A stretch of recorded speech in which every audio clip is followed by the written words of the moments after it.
And tutulungan kayo ni universe. Actually guys, mino-move na ni universe. Kumbaga parang pinaplantsa niya na, nilalatag niya na yung daan para sa'yo. Gagawin mo na lang is lumakad dun sa landas na hinanda niya para sa inyong mga kapiksi. Piniprepare na yan ni universe. Piniprepare niya na yung mga tulong na mga kailangan mo, yung daan, mga resources mo. Kailangan ready ka na. Kailangan mong umaksyon guys, di ba? Kasi kung hindi, sayang naman yung hinanda sa'yo ng universe. Libra. So, this is definitely all about progress sa buhay mo, Libra. Ibig sabihin, mas magiging progressive.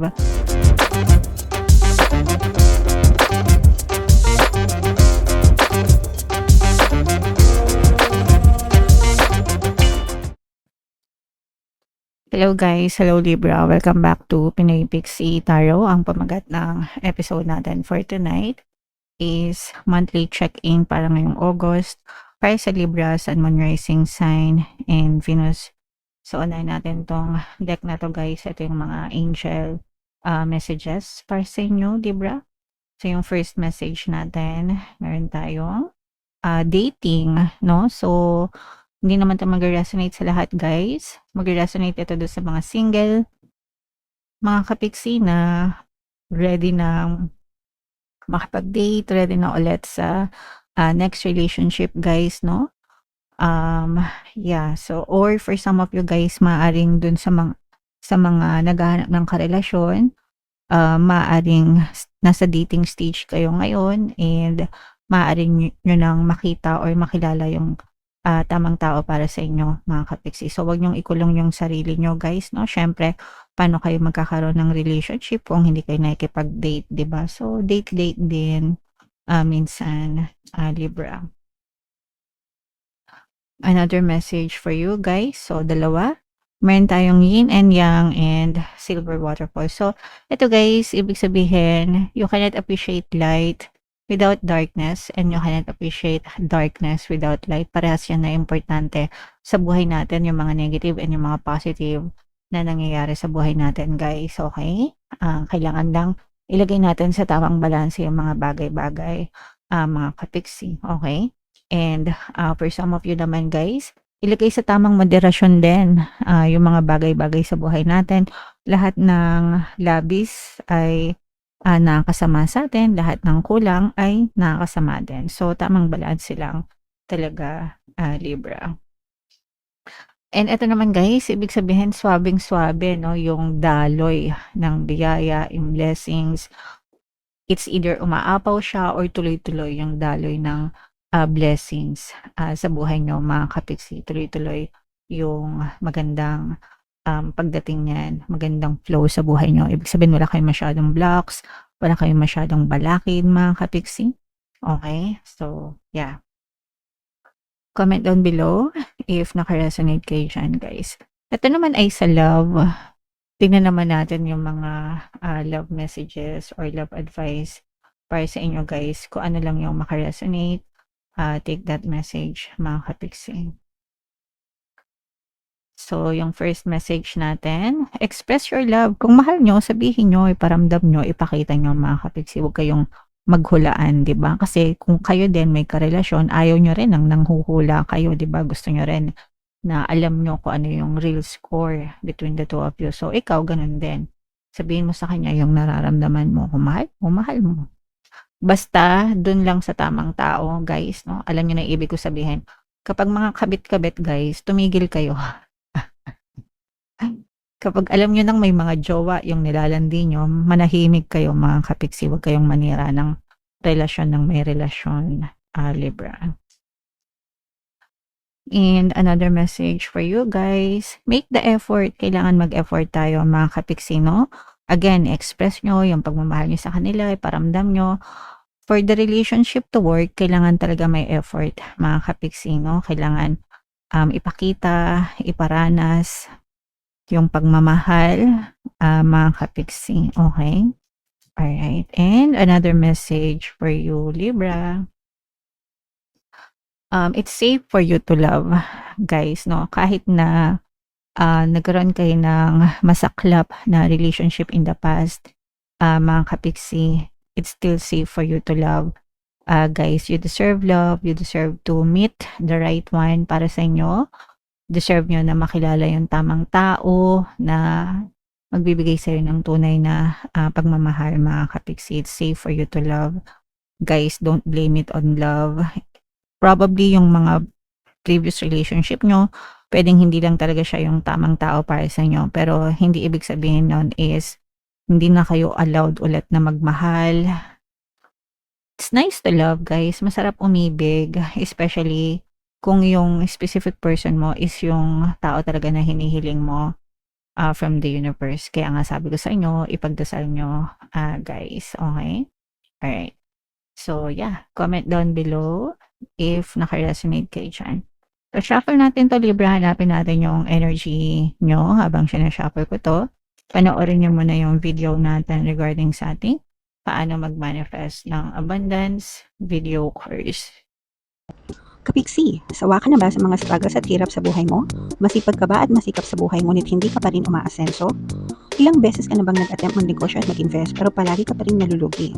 Sa pagkakataon na ito ay maaaring may subconscious beliefs ka na nagiging balakid sa iyong pag-unlad at pagyaman. Introducing, paano mag-manifest ng abundance video course. Dito ay matututunan mong ma-overcome ang mga balakid mo para tuluyan ka ng umunlad, umasenso, sumagana, maging matagumpay, successful at maswerte sa iyong kabuhayan, pera, trabaho, negosyo sa lapi at kaperahan ng bonggang-bongga. Dali, mag-send na ng email sa pinoypixitaro@gmail.com at simulan na ang iyong pagyaman ngayon. Alright, so sa lahat ng gusto mag-avail ng course, guys, meron tayong paano mag-manifest ng abundance video course, paano mawala ang third party at magkaroon ng harmonious na relationship, paano pabalikin si ex or vice versa. Sa mga interesado, guys, mag-send lang kayo ng email sa pinoypixitaro@gmail.com. And sa mga naghahanap ng pampaswerte, guys, meron tayong money shaker jar. Ito yung, guys, no, super liit na bote, super effective, super powerful mga kapiksi. At saka ito. So, ito yung ating WhatsApp number, guys. Chat nyo lang ako dyan, mga kapiksi. So, Libra, kayo ay represent ng Queen of Swords. Kung ano lang yung makaresonate sa inyo, guys, take that message. So, yung first natin, mga kapiksi, ito, guys, no, parang ready, ibig sabihin nito, guys, ready na kayo na mag-take ng risks, no, sumubok.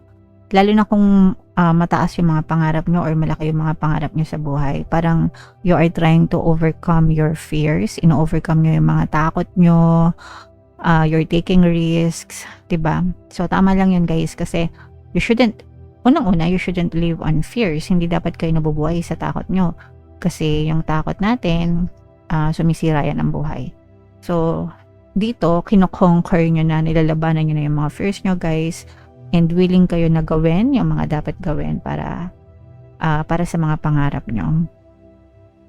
And ayan, so nagkakaroon kayo ng motivation. Yung iba sa inyo, guys, parang may nagmo-motivate din sa inyo sa paligid nyo, no? So kunwari, kaibigan mo, kakilala mo, kamag-anak mo, ganyan. So parang meron kayong nakikitang maganda na nangyari sa kanila, nagsilbing inspirasyon sa'yo, and ikaw gusto mo rin. Parang ganun, okay? So, tama yan. Action lang kailangan kumilos. Kumbaga, samantalahin habang may time pa, habang may oras pa, habang pwede mo pang gawin, no? Kasi, kailan mo pa siya gagawin, di ba? So, yeah, dapat palaging ganun, guys, habang pwede pa. And, this is all about progress, guys. Nararamdaman natin na parang very progressive yung energy nyo, Libra. Yung mga inaantay nyo unti-unti na magdadatingan, yung mga aksyon na ginawa nyo dati, yung mga kilos nyo, unti-unti na kayong nakakita ng mga magagandang resulta, mga kapiksi. So, kung meron kayong mga inaantay na mga balita, update, yan, makakakita kayo or makakatanggap kayo ng magandang resulta, and doon na para magsisimula yung next na plano mo, no? Yung next na plano mo sa buhay. So, parang nire-ready nyo na, hinahanda nyo na yung sarili nyo sa susunod na mangyayari, Libra. And for some of you, guys, this is a brand new beginning pagdating sa kaperahan, pagkakakitaan, guys. So, pwedeng trabaho, negosyo, investment, other sources of income, mga side hustles, ganyan. Kahit anong klase pa yan. Pero, these are brand new opportunities when it comes to earning money, Libra. For some of you, guys, I'm sensing na merong halong pagkadismaya. Etong dismaya na to, guys, yung mga unfulfilled, yung mga hindi mo nagawa in the past, no? Parang nandun yung frustration mo, nandun yung panghihinayang ba na sayang hindi ko yung ginawa dati pa, mga ganon, mga kapiksi. But it's never too late to start, kaya siguro yung iba sa inyo, ngayon lang kayo nagsisimula ulit. And again, no, the best time is today, mga kapiksi. Actually, the best time was yesterday, but the next best time is today. So, kung hindi nyo nagawa in the past, gawin nyo ngayon, di ba? Makipagsapalaran kayo as long as wala kayong inaapakan na ibang tao, hindi kayo nanlalamang sa kapwa nyo, Libra. And tutulungan kayo ni Universe. Actually, guys, minumove na ni Universe. Kumbaga, parang pinaplansya niya na, nilalatag niya na yung daan. Para sa'yo, gagawin mo na lang is lumakad dun sa landas na hinanda niya para sa inyo, mga kapiksi. Piniprepare na yan ni Universe. Piniprepare niya na yung mga tulong na mga kailangan mo, yung daan, mga resources mo. Kailangan ready ka na. Kailangan mong umaksyon, guys, di ba? Kasi kung hindi, sayang naman yung hinanda sa'yo ni Universe, Libra. So, this is definitely all about progress sa buhay mo, Libra. Ibig sabihin, mas magiging progressive. Mas magkakakita ka na. Pag sinabing progress, pag-usad, no? Mas uusad, mas aandar yung buhay mo ngayong buwan ng Agosto, Libra. And ito yung mga plano. Guys, mga bagong plano nyo, mga bagong idea sa isip nyo. Nagsisimula na siyang mabuo, nagsisimula na siyang mag-form, mga kapiksi, lalo na nakikita nyo na yung mga resulta. So, parang nagsisimula na kayo magbuo ng plano sa isip nyo. And syempre, importante yung pagpaplano, guys, kasi ano yan, blueprint nyo, yan yung magsisilbing gabay sa inyo ng mga dapat nyong gawin, guys. Okay? So, yeah. And don't forget to take a rest din, mga kapiksi, no? Maghinay-hinay din kayo. Wag din kayo masyadong magmadali. Guys, no? Kumbaga, wag masyadong mapusok din naman. Libra. So, yung kasabihan na ang tumatakbo ng matulin, kung matinik ay malalim, no? So, baka masobrahan kayo sa bilis, madapa kayo ng bongga, mas lalo kayo mahirapan. So, kailangan hinay-hinay lang din, alalay lang din, Libra.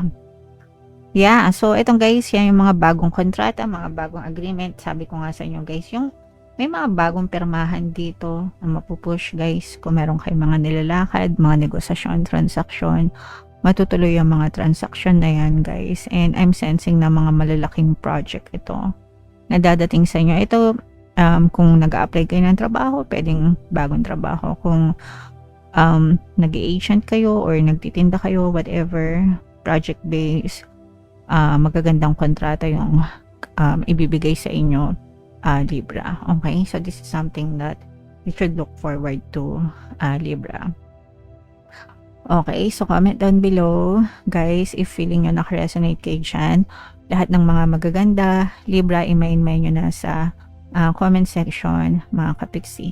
For more tarot readings, guys, ito yung playlist nyo. Ito naman yung ating success stories ng paano mag-manifest ng abundance video course. Panoorin nyo itong video natin, guys, about money shaker jars. Thank you for liking, sharing, and subscribing. See you next time. I love you all, guys. Have a nice day. Bye-bye.